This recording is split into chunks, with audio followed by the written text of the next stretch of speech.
সুদীবাশিসের হাত ধরে কংগ্রেসের যোগদান শান্তিরবাজারে শনিবার শান্তিরবাজার ব্লক কংগ্রেসের উদ্যোগে বিভিন্ন দল থেকে 34 জন আদিবাসী জাতিগোষ্ঠীর ভোটার জাতীয় কংগ্রেস দলে যোগদান করেন। উপস্থিত ছিলেন প্রদেশ কংগ্রেস সভাপতি আশিস কুমার সাহা, বিধায়ক সুদীপ রায় বর্মন, প্রাক্তন মন্ত্রী মনীন্দ্র রিয়াং, জেলা সভাপতি মৃদুল পাটারি, প্রদেশ কংগ্রেস সাধারণ সম্পাদক মিলন কর সহ আরো অনেকে।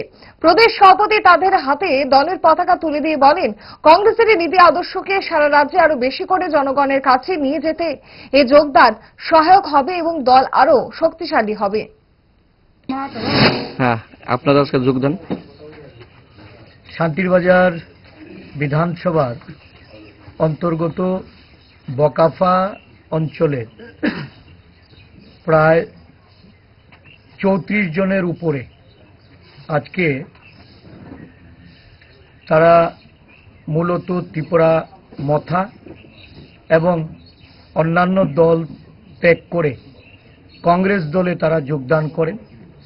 কংগ্রেস দলের আদর্শের প্রতি আস্থা রেখে এই দলের তেরঙ্গা রঞ্জিত পতাকা হাতে তুলে নিয়ে দলের নীতিকে সারা রাজ্যে আরও বেশি করে জনগণের কাছে নিয়ে যেতে, জনগণকে উদ্বুদ্ধ করতে এই 34 জন আমাদের দলে যোগদান করেছেন।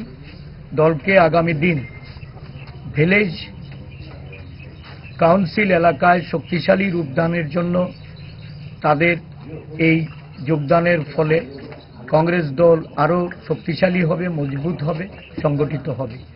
আমি সমস্ত এই যারা আমাদের দলে এসেছেন সেই নেতৃত্বকে স্বাগত জানাচ্ছি, অভিনন্দন জ্ঞাপন করছি।